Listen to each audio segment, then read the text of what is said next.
3 terrifying camping encounters caught on camera. 3 campers walked in the woods.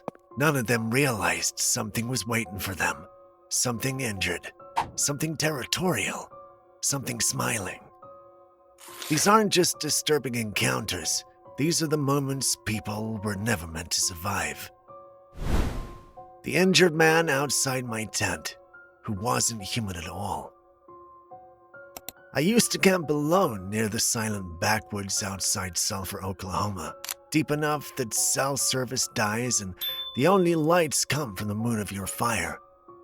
In 2019, on a quiet spring night, something outside my tent whispered for help, but the voice was wrong. The second night of my trip, around 1 a.m., I woke up to slow, dragging footsteps circling my tent. At first, I thought it was a deer until the footsteps stopped directly beside my tent wall. Then came a soft, shaky voice. Can you help me? I'm hurt. Except the tone didn't sound human. Too slow, too separated between breaths, like someone trying to copy a human voice. My chest locked up. I whispered, "Where are you?" No answer. Just breathing, long, uneven breathing, inches outside the nylon. I grabbed my knife and opened the zipper exactly 1 inch. Through the dying glow of my fire, I saw a figure, tall, broad, standing completely at the edge of the light. It didn't turn toward me. It didn't step back. It just adjusted its posture, unnaturally smooth, like joints bending in the wrong order. Then it backed into the dark, not walking, not limping, just sliding into the trees until it vanished. I didn't sleep the rest of the night. At dawn, I found prints around my tent. Huge prints, too large and too deep for any normal person, spaced far apart, as if something stepped with unnatural weight.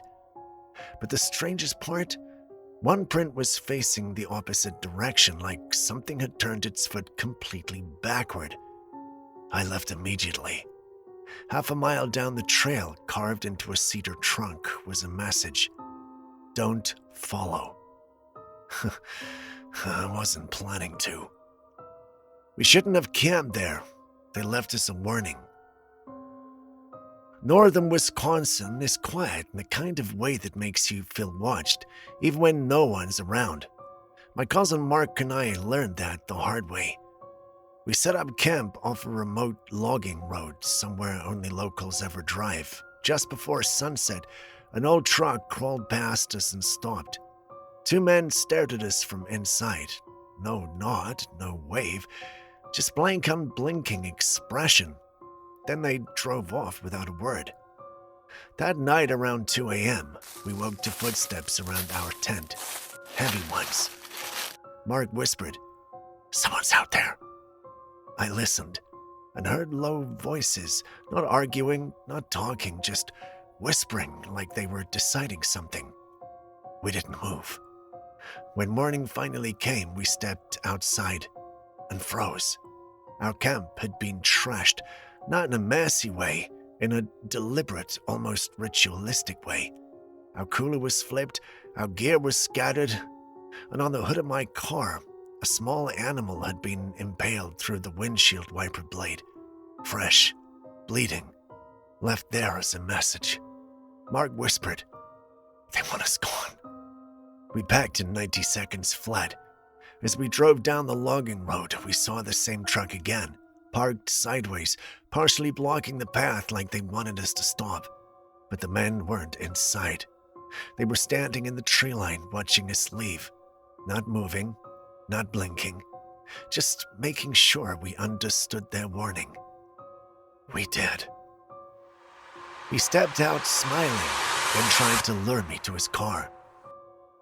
Clowns in the woods sound like jokes until one steps out in front of you holding a knife. I was 12 when this happened. My dad took me hiking near an old fire access trail.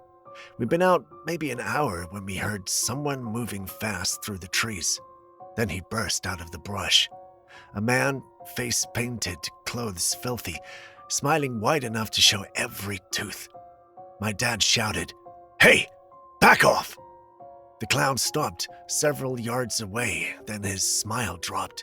Dead expression, eyes locked on me. He lifted his hand, and there was a knife in it.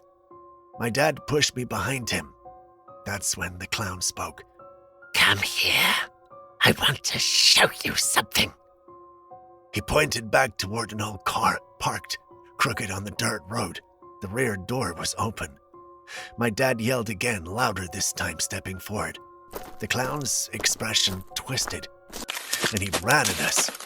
My dad grabbed my arm and we sprinted, branches tearing at us, gravel sliding onto our feet. The clown was screaming behind us, words we couldn't understand. We reached the car, slammed the doors, tore out of there. As we sped away, he stood in the middle of the road, knife dangling at his side, smiling again. A week later, police found the same car abandoned miles from the trailhead, but the driver was never found, and neither was the clown.